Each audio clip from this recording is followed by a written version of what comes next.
Hi friend, good morning all of you. आज हम लोग प्रजनन तंत्र में बात करेंगे। प्रजनन तंत्र में पार्ट 1 हम लोग पढ़ चुके हैं। आज हम लोग पार्ट 2 को पढ़ेंगे। तो थोड़ा सा ये लेक्चर थोड़ा बड़ा होगा, तो पैसेज बनाकर देखते रहिएगा, ठीक है ना।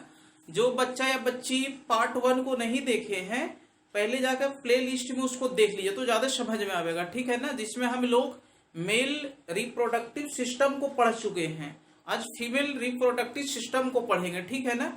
तो आइए हम लोग हेडिंग डालिए पहले,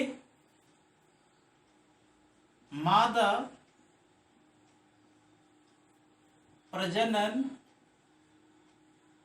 तंत्र, इंग्लिश इसको फीमेल रिप्रोडक्टिव, साथ में लिखिएगा बच्चे लोग, ठीक है ना, सिस्टम, है ना। सबसे पहले इसका एक फिगर समझिए और फिगर का पहले ओवरव्यू समझते हैं, उसके बाद एक एक पॉइंट को हम लोग उठावेंगे और अध्ययन करेंगे। तो आइए हम लोग फिगर देखते हैं पहले।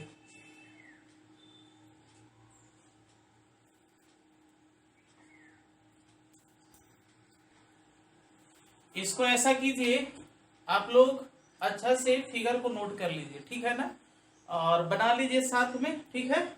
इसका हम नामकरण थोड़ा सा करते हैं, देखते रहिए, थोड़ा सा देखिएगा, समझिएगा, समझ लीजिए, उसके बाद छाप लीजिएगा, ठीक है ना। यहां शुरू करते हैं। ये क्या है भाई? मादा प्रजनन तंत्र है, ठीक है ना।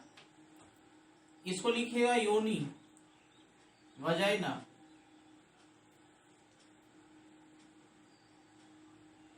वजाइना।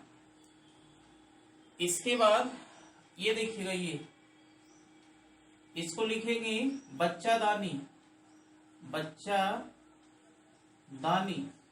या इसको बोलते हैं गर्भाशय, या इंग्लिश में बोलते हैं यूटेरस। इसको लिख लीजिए आप लोग यूटेरस, है ना। अब इसको समझिएगा, ये जैसे उसमें हम लोग वृषण पढ़े थे, लेकिन ये क्या है? अंडाशय है। इसको बोलते हैं ओवरी, ठीक है। और इसको लिखिएगा, यही तो मेन है आज पढ़ना, ये नली को लिखिएगा पहले। इसको हम लोग अंडवाहिनी नलिका बोलते हैं, अंडवाहिनी नलिका बोलते हैं, ठीक है ना। सेम यही बात यहां पर लिख सकते हैं आप, अंडाशय या ओवरी, दो ओवरी होता है, ठीक है ना, तो ओवरी जो बोलते हैं ओवरी। और इसको आप लिख सकते हैं फंड्स, ये कोई काम का नहीं हम लोग का है। इसका इंग्लिश जरूर याद रखिएगा, ये वाला का, इसको बोलते हैं फैलोपियन ट्यूब, फैलोपियन ट्यूब। अब हम लोग ऐसा कीजिए, आप लोग 2 सेकंड इसको अच्छा से लिख लीजिए, ठीक है ना, उसके बाद हम समझाते हैं। तो आप लोग इसको लिख लिए होंगे।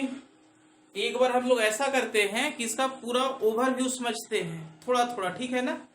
जैसे हम लोग जानते हैं कि जो जाइगोट बनता है शुक्राणु और किससे बनता था? अंडाणु से, स्पर्म और एग से बनता था।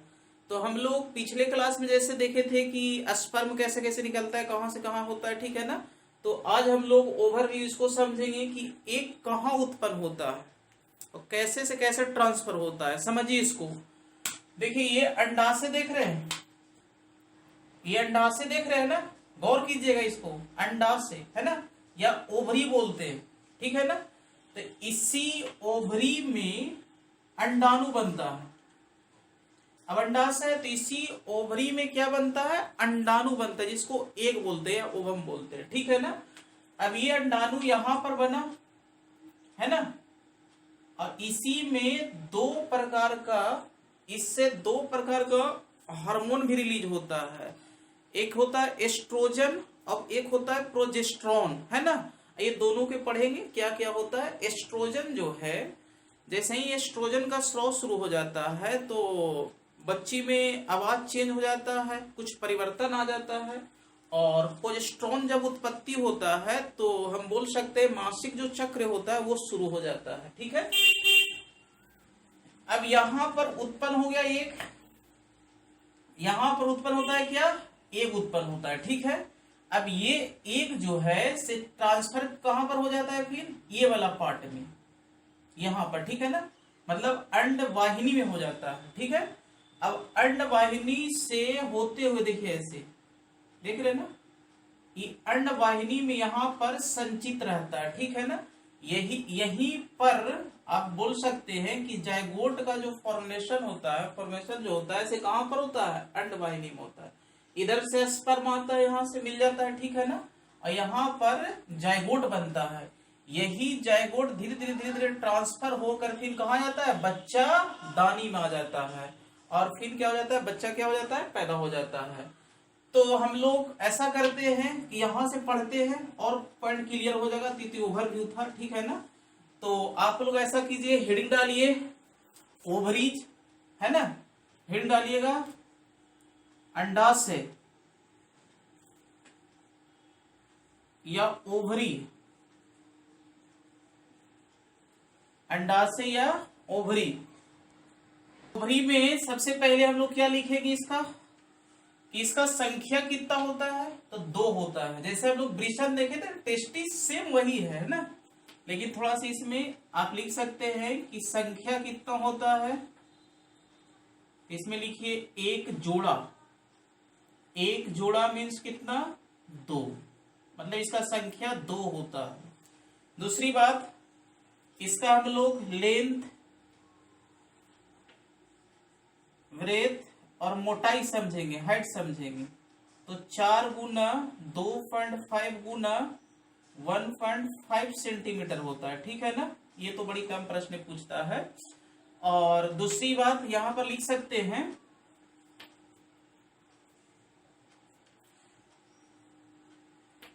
इसका कार्य लिखिए, इसका कार्य क्या है, तो लिखेंगे मेन यही है, कार्य मेन इसका है अंडाणु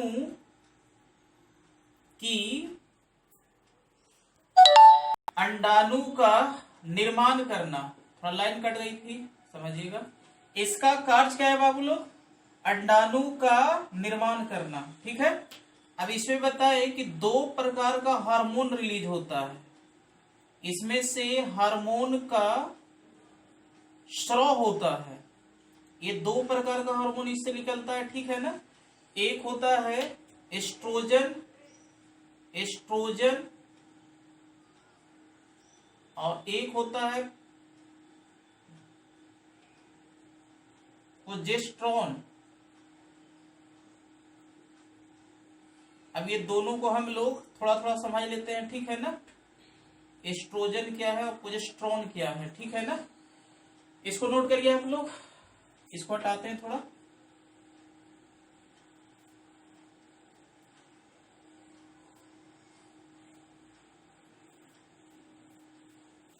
साथ में लिखते चलिएगा मेरे दोस्त लोग, थोड़ा समझिए एस्ट्रोजन को। यहां से आपको प्रश्न बनता है कि एस्ट्रोजन हार्मोन जो है मादा में होता है कि नर में होता है, तो कहां पर लिखेंगे भाई, ये मादा हार्मोन है, ये मादा हार्मोन है। अब बताइए इसकी उत्पत्ति कहां से हो रहा है, ओवरी से। इसकी जो उत्पत्ति जो हो रहा है अंडाशय से हो रहा है, अंडाशय से, लगा दो, इसकी उत्पत्ति अंडाशय से हो रहा है, ठीक है ना। और इसमें और क्या लिख सकते हैं कि जब एस्ट्रोजन का स्राव होता है, ये स्राव जब होता है तो क्या संकेत देता है। अगर इसका टाइमिंग देखिएगा तो आप 12 लिख सकते हैं, 12 से 13 वर्ष की आयु में ये स्रावित होना शुरू हो जाता है। इससे संकेत क्या मिलता है बच्चा लोग समझिएगा इसमें, ठीक है ना। इसमें क्या होता है,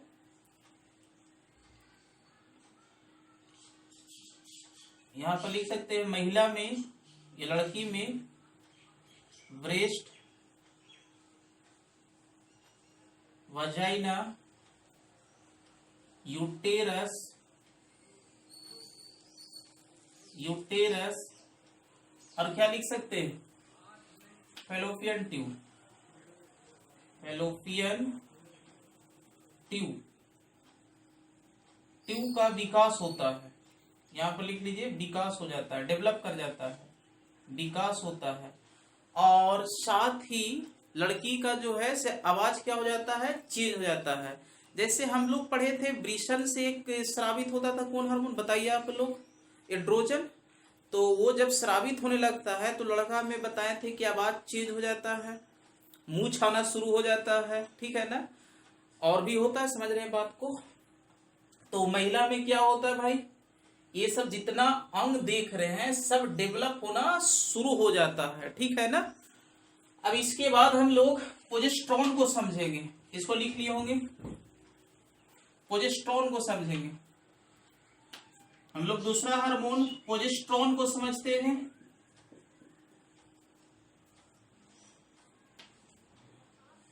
प्रोजेस्टेरोन तो इसमें लिखेंगे मादा हार्मोन है, मादा हार्मोन है। और इसकी उत्पत्ति से क्या होता है, संकेत क्या मिलता है, जब ये स्रावित होने लगता है तो संकेत आपको क्या मिलता है लड़की में, तो दो तरह का संकेत मिलता है। एक तो आप बोल सकते हैं मासिक चक्र शुरू हो जाता है, समझ रहे हैं बात को। और दूसरा क्या होता है बच्चा लोग,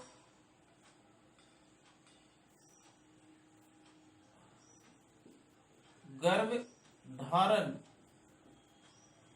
का संकेत मिलता है, मतलब बोल सकते हैं प्रेगनेंसी का संकेत मिलना शुरू हो जाता है। ये दो प्रकार का हार्मोन है, इसको जरूर याद रखिएगा, एक एजेस्ट्रॉन और एक है प्रोजेस्टेरोन। किसमें होता है, तो मादा में होता है। इतना प्रश्न ये बनता है, ठीक है ना। अब इसके बाद हम लोग किसको पढ़ते हैं, अंडवाहिनी नलिका को, ठीक है, लिख लीजिए इसको। तो हेडिंग डालिए आप लोग, अंडवाहिनी नलिका। इसका इंग्लिश नाम भी याद रखिएगा, बहुत ही पूछ देता है इंग्लिश नाम भी, इंग्लिश नाम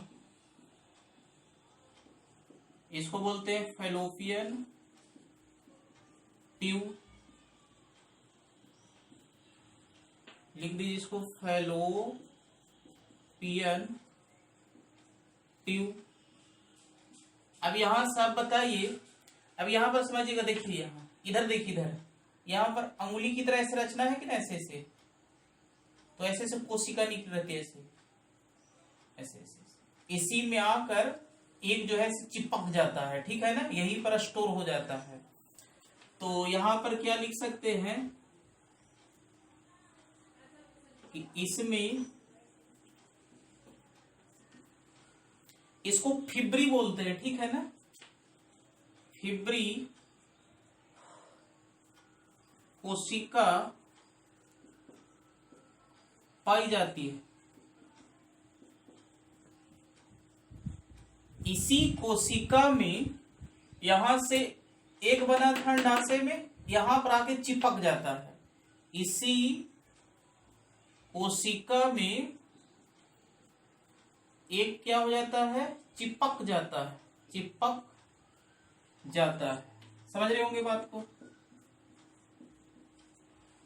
और इसमें क्या लिख सकते हैं, यहां देख रहे ना, ये यहां से लेकर यहां तक ये पूरा 10 सेंटीमीटर होता है, 10 से 12 सेंटीमीटर होता है। तो एनसीईआरटी के अनुसार हम लोग चल रहे हैं, बढ़िया फैक्ट देता है। तो इसका अगर लेंथ पूछे, लंबाई, तो आप बोलिएगा कि 10 से 12 सेंटीमीटर इसका लेंथ होता है, यहां से लेकर यहां तक, ठीक है ना। अब ये किससे कनेक्ट होता है, तो आप देख सकते हैं कि अंडाशय और किससे होता है, गर्भाशय से कनेक्ट होता है ये, इधर भी सेम है, तो यहां पर लिख सकते हैं कि ये अंडाशय मतलब ओवरी तथा गर्भाशय मतलब बच्चादानी यूटेरस से कनेक्ट होता है। अब यहां से सबसे इंपॉर्टेंट सवाल एक बनता है, यहां से एक सवाल बन ही जाता है, यहीं पर इसी अंड वाहिनी नलिका में निषेचन का क्रिया संपन्न होता है। निषेचन मतलब जायगोट बनना, ठीक है ना। बतावे कैसे बनता है इसको आगे, ठीक है, कि जायगोट का। तो यहां पर लिखिएगा कि निषेचन का क्रिया संपन्न होता है।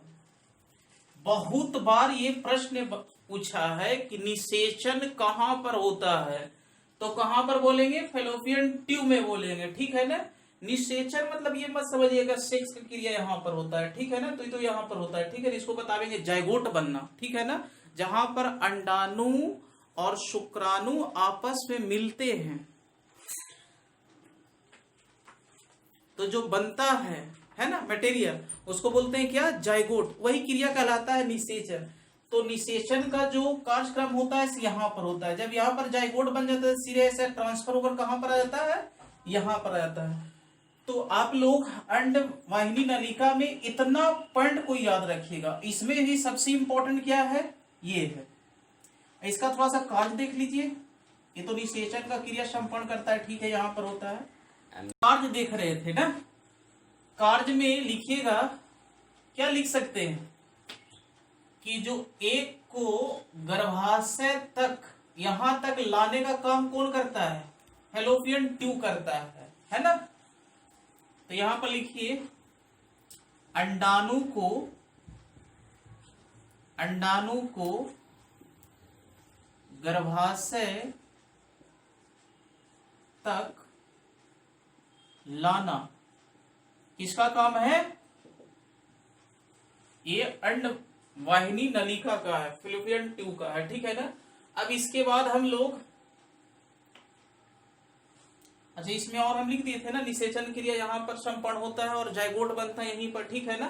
अब हम लोग पढ़िए गर्भाशय, हिट डालिए गर्भाशय को, यूटेरस को, गर्भाशय, या इसको हम लोग अन्य नाम क्या देते हैं, अन्य नाम बच्चादानी बोलते हैं। दे सकता है गर्भाशय का अन्य नाम क्या है, तो बच्चादानी। बच्चादानी क्यों बोलते हैं भाई, कहेंगे बच्चा इसी में रहता है, ठीक है। या इंग्लिश में इसको बोलते हैं यूटेरस, ठीक है। अब यहां पर क्या होता है, यहां पर लिखिएगा भ्रूण का विकास होता है।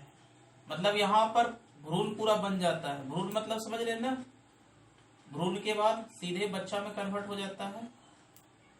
तो यहां पर भ्रूण का क्या होता है, विकास होता है। अब इसका लिख सकते हैं आकार कैसा होता है, तो नाशपत्ती के समान होता है, नाशपत्ती के समान होता है। तो गर्भाशय में इतना पॉइंट याद रखिएगा कि भ्रूण का यहां पर विकास होता है, ठीक है ना। और इसका अन्य नाम क्या है, बच्चादानी है, कैसा होता है, नाशपत्ती के समान होता है। अब थोड़ा सा हम लोग योनि को पढ़ लेते हैं। ऐसा तो यहां से प्रश्न नहीं बनता है, थोड़ा सा योनि को पढ़िए। तो योनि, वजाइना,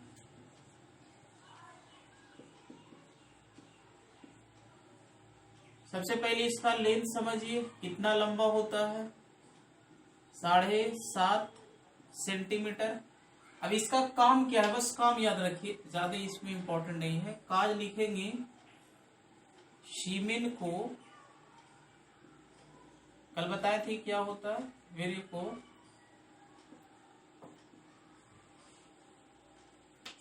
गर्भाशय तक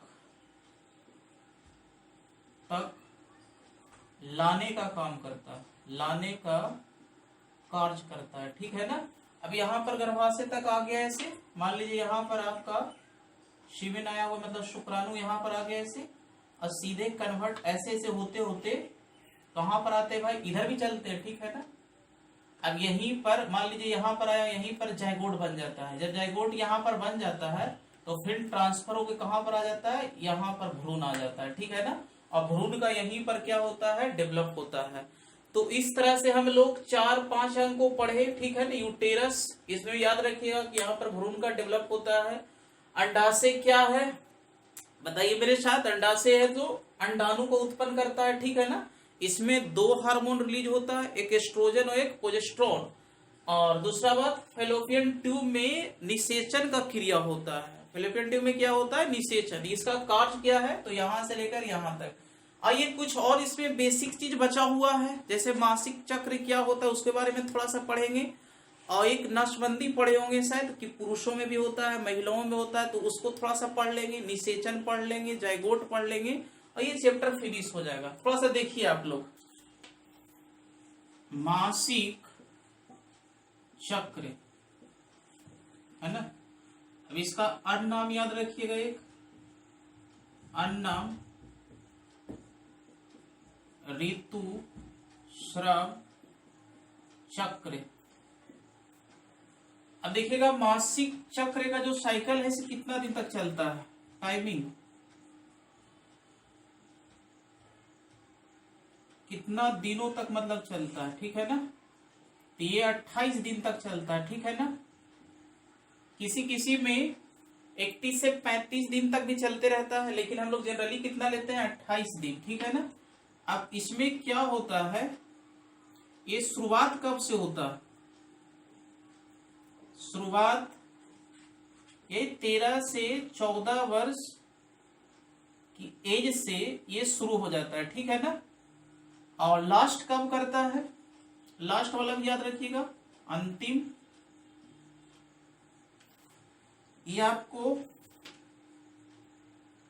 50 से 55 या 50 से 55 ही सही है, ठीक है ना। 50 से 55 ईयर्स के बीच में समाप्त हो जाता है, ठीक है ना। किसी किसी किताब में 40 से 45 देता है, लेकिन एनसीईआरटी का फैक्ट है, ये बढ़िया है। 50 से कितना, 55 ईयर्स के अंत तक ये क्या हो जाता है, खत्म हो जाता है। अब देखिए, अगर प्रथम बार, इसका नाम याद रखिएगा, प्रथम बार मासिक चक्र हो रहा है, मासिक चक्र हुआ तो उसका एक नाम दिया जाता है, मोनार्की। इसको याद रखिएगा, मोनार्की क्या है, तो प्रथम बार जब मासिक चक्र होता है तो उसको बोलते हैं मोनार्की, ठीक है ना। और अंतिम बार जब मासिक चक्र होता है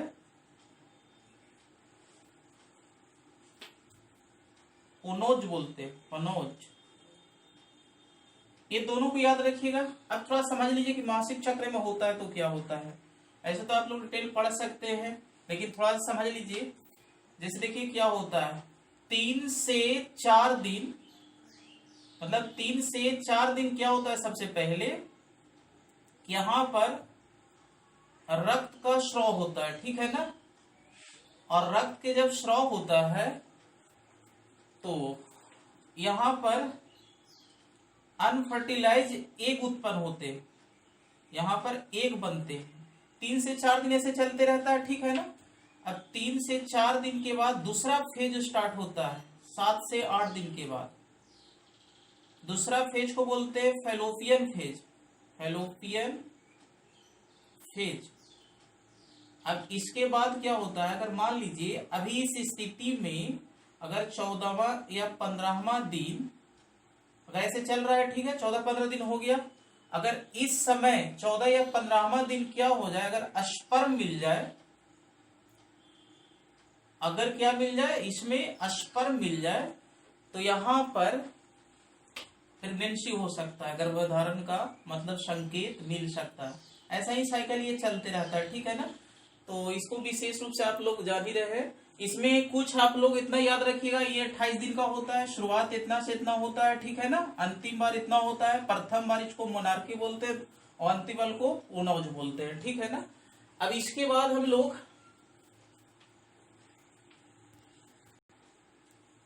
इसके बाद हम लोग पढ़ते हैं सैरोगेसी, कि सैरोगेसी क्या होता है ना। अब देखिए सैरोगेसी को समझिए थोड़ा सा। सैरोगेसी इसमें क्या होता है, मान लीजिए कि एक फीमेल है, ये फीमेल है और ये मेल है ना। अब ये ऐसा इनका सोच है कि हम लोग बच्चा पैदा भी नहीं करें और बच्चा भी पैदा करें, भ्रूण का अगर जो विकास करे से किसी दूसरे में करे। मतलब ऐसा समझिए कि यहाँ पर ये दोनों माता पिता ऐसे हैं, तो ये महिला जो है से अपनी कोख से बच्चा को जन्म नहीं देना चाहती है। भाई सोचती है कि भाई अगर अपनी कोख से जन्म देंगे तो कमजोर हो जाएंगे, मेरा स्किल उसकिल थोड़ा सा हो जाएगा, ठीक है ना, खराब हो जाएगा।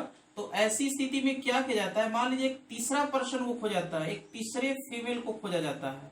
ये मान लीजिए तीसरा फीमेल है, अभी कुछ पैसा ली और तीसरा फीमेल आती है, तो हम लोग क्या करते हैं कि इसका एग निकालते हैं। डॉक्टर लोग इसका एग निकाल लिए, मतलब अंडाणु, और इसका स्पर्म निकल गया।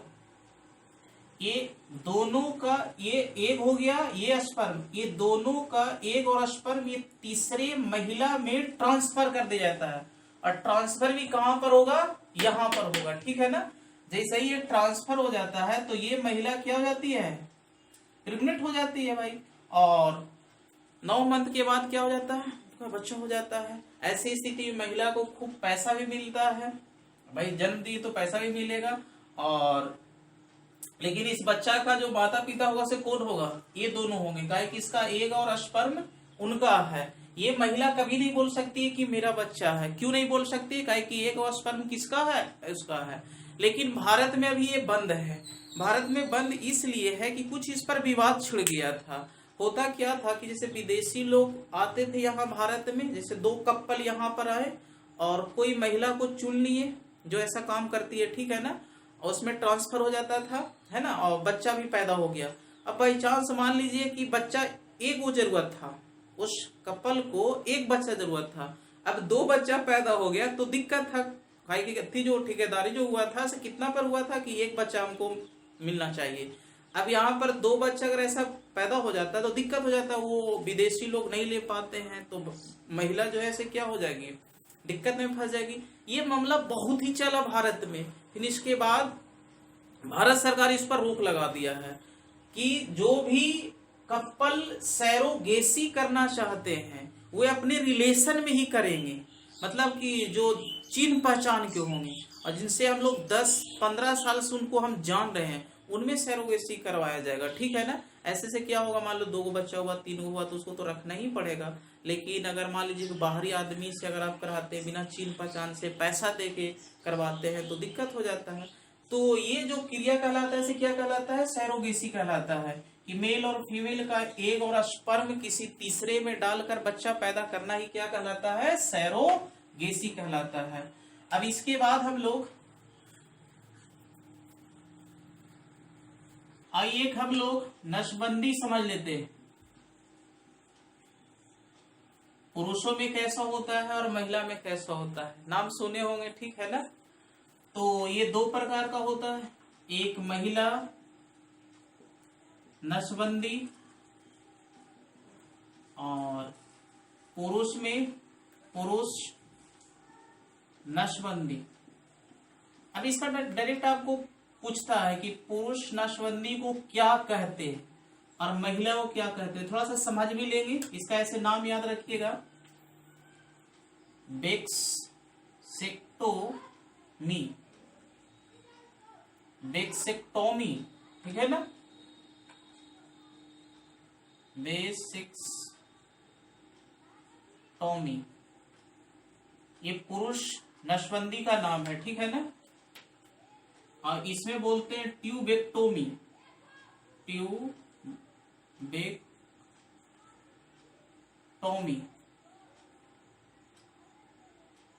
ट्यूबेक्टोमी। अब समझिए कि पुरुष नसबंदी और महिला नसबंदी कैसे होता है। जैसे देखिए अगर पुरुष का नसबंदी करना है तो हम लोग कल पढ़े थे कि ऐसा एक ट्यूब होता था, शुक्र जनित नलिका, और यहाँ पर टेस्टिस होता था, कल वाला जो पढ़े हुए समझिएगा बढ़िया से, ठीक है ना। इधर मूत्राशय से था। अब यहीं पर से तो हम लोग देखते थे कि क्या उत्पन्न होता था, स्पर्म उत्पन्न होता था। तो होता क्या है कि अगर मान लीजिए कि पुरुषों में नसबंदी करना है तो इस शुक्र जनित नलिका को, ये नलिका देख रहे ना, इसको हम लोग काट देते हैं। अब इसको काटने से क्या होता है, और कट जाता है ऐसे, तो कटने से होता है कि यहाँ से स्पर्म जो रिलीज हो रहा था तो आगे तो लिंक टूट गया, स्पर्म आगे नहीं जाएगा। अब देखिए यहाँ पर हम बताए थे कि यहाँ पर सीमेन का स्टोर होता है, तो सीमेन में ही तो क्या होता है, शुक्राणु होता है। अब यहाँ भले यहाँ पर शुक्राणु उत्पन्न हो रहा है, भले यहाँ पर से सीमेन का स्राव हो रहा है, नसबंदी के बाद भी सीमेन का स्राव होता है, लेकिन उसमें आपका स्पर्म नहीं है। स्पर्म से ही तो जायगोट का बनता है। जो स्पर्म से यहाँ रिलीज हो रहा था, यहाँ से इसको तो बीचे में हटा दिए, तो यहाँ तो मिलेगा नहीं, यहाँ से केवल सीमेन निकलेगा, बाहर आता है, ठीक है ना। लेकिन उससे वो बाप नहीं बन सकता है, ठीक है। अब इसके बाद हम लोग ट्यूबेक्टोमी समझते हैं। ये क्या होता है, महिला नसबंदी भाई, इसमें भी वही सेम है कि देखिए ये तो है ना फैलोपियन ट्यूब, इसी फैलोपियन ट्यूब को हटा देते हैं, मतलब कट कर देते हैं। अब जैसे ही फैलोपियन ट्यूब को हटा देंगे तब बताइए क्या होगा, यहाँ से जो एक का स्राव हो रहा था यहाँ तो ऐसे बंद हो गया। अब इधर से कुछ भी सीमेन मिले, जन्म कुछ मिले, कभी यहाँ पर जायगोट का निर्माण नहीं होगा।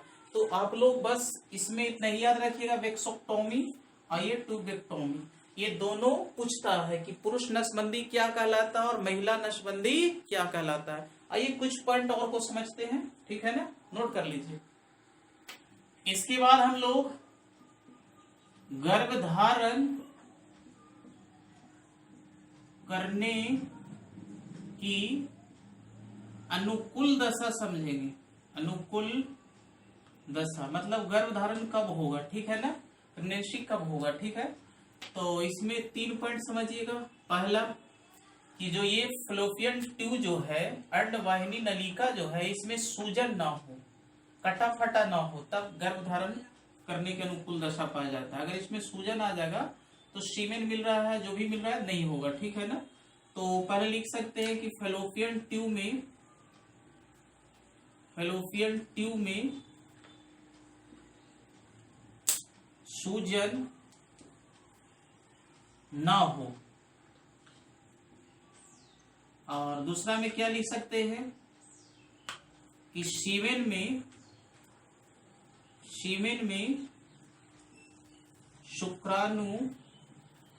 शुक्राणु की संख्या समान हो। जैसे कल आप लोगों को बताए थे कि जो फर्स्ट बार सीमेन का स्राव कितना होता है, 2.5 से 3 ml तक होता है, और उसमें लगभग 300 मिलियन शुक्राणु होता है। उसमें भी 40% क्या होता है, एक्टिव होता है।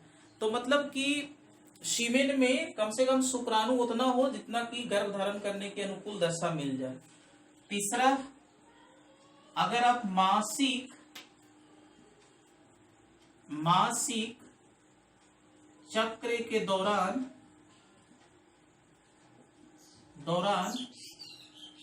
14वां से 18वां दिन के बीच सेक्सुअल रिलेशन बनाते हैं तो गर्भधारण करने की ज्यादा पॉसिबल बन जाती है, ठीक है ना। तो इसमें 3 चीजें आप लोग याद रखिएगा कि 14 से 18 दिन के बीच अगर सेक्सुअल रिलेशन बनाते हैं तो गर्भधारण करने की अनुकूल दशा पाया जाता है। और सीमेन में क्या होना चाहिए, शुक्राणु की संख्या समान होना चाहिए, जितना होना चाहिए, मतलब बताए थे ना 300, उसमें से 40%। और फैलोपियन ट्यूब में सूजन न हो।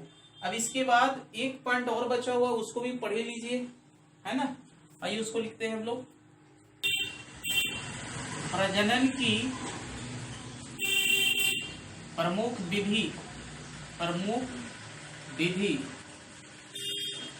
तो पहला विधि क्या होगा, निषेचन।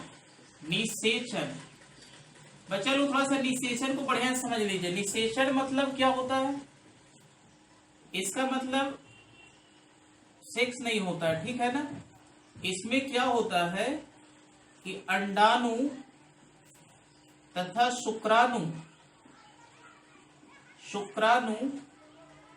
मिलकर जब जाइगोट बनाते हैं तब उसे हम लोग क्या बोलते हैं? निषेचन।